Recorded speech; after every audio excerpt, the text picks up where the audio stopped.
வெற்றிவேல் முருகனுக்கு அரகரோகரா. திருசூலம் ஐயருகரி பாலமுருகா சரணம். நன்மையும் செல்வமும் நாளும் நல்குமே, திண்மையும் பாவமும் சிதைந்து தேயுமே, ஜன்மமும் மரணம் இன்றி தீருமே, இம்மையே ராமா என்று இரண்டெழுத்தினால். இது கம்பராமாயணத்தை சொல்லியிருக்கிறார். எவ்வளவோ ஸ்லோகம். ஒத்தார் விக்காரை இளையாய மாமாய ஒத்தாயிர முருகக்கும் உயிராய் என்னை பெற்ற அத்தாயாய் தந்தையாய் அறியாதன அறிவித்த அத்தா நீ செய்தன அடியேன் அறியேனே. சர்வேஸ்வரன் சகல கல்யாண குணசாம்பவானன் சம்பூர்ணன், தனக்கு சமமோ மேம்பட்டுள்ள இல்லாத பெருமான் லீலார்த்தமாக இந்த உலகத்தை படைத்தான். ஜீவர்களுக்கு வேண்டிய சகல பொருட்களையும் படைத்தான். நேர்மையாக நெறி புகட்ட வேத நூலை அளித்தான். அதன் பொருள் விளக்க உப பிரம்மாண்டங்களாக இதிகாச புராணங்களை தன் அருள் பெற்ற ஆசிரியர் மூலம் உயர்த்தி அளித்தான் அல்லவா.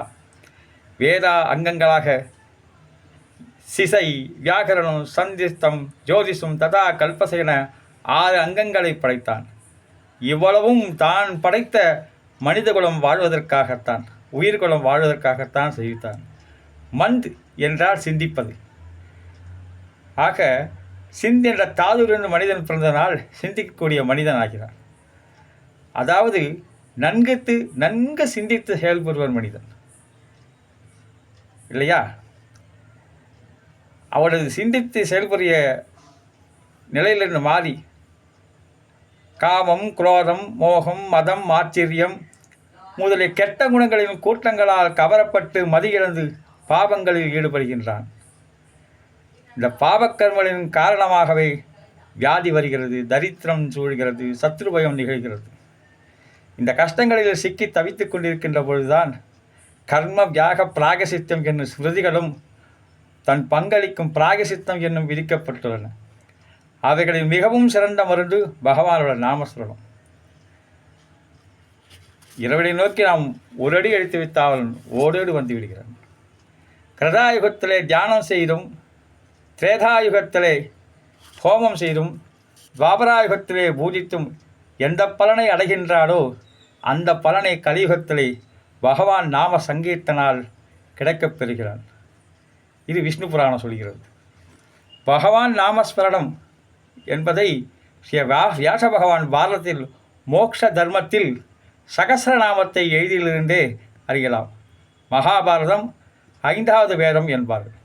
இந்த கலியுகத்திலே ஜனங்கள் பல இன்னல்களை அனுபவித்து வருவது எல்லோரும் அறிந்தது.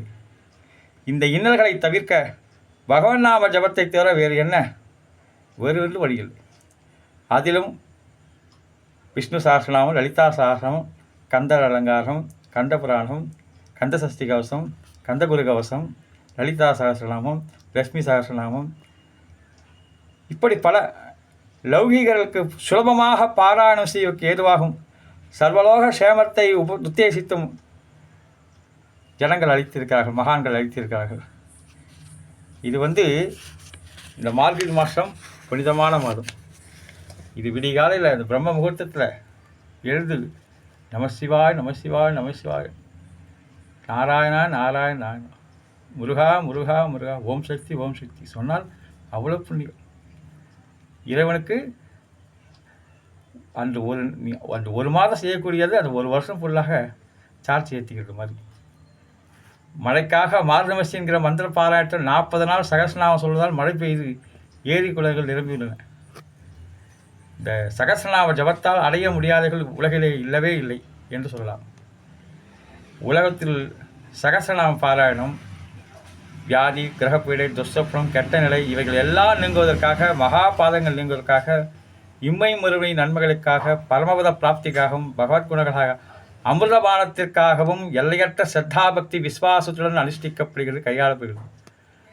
ஆக உயர்ந்தது சங்கரர், ராமானுஜர், மத்வர், சமயாச்சாரர்கள் எல்லா பாஷையும் ஏற்றியுள்ளார்கள். இதை அனுபவத்திலே கொண்டு வந்து பலனடைய வேண்டும். வெற்றிவேல் முருகனுக்கு அரோகரா.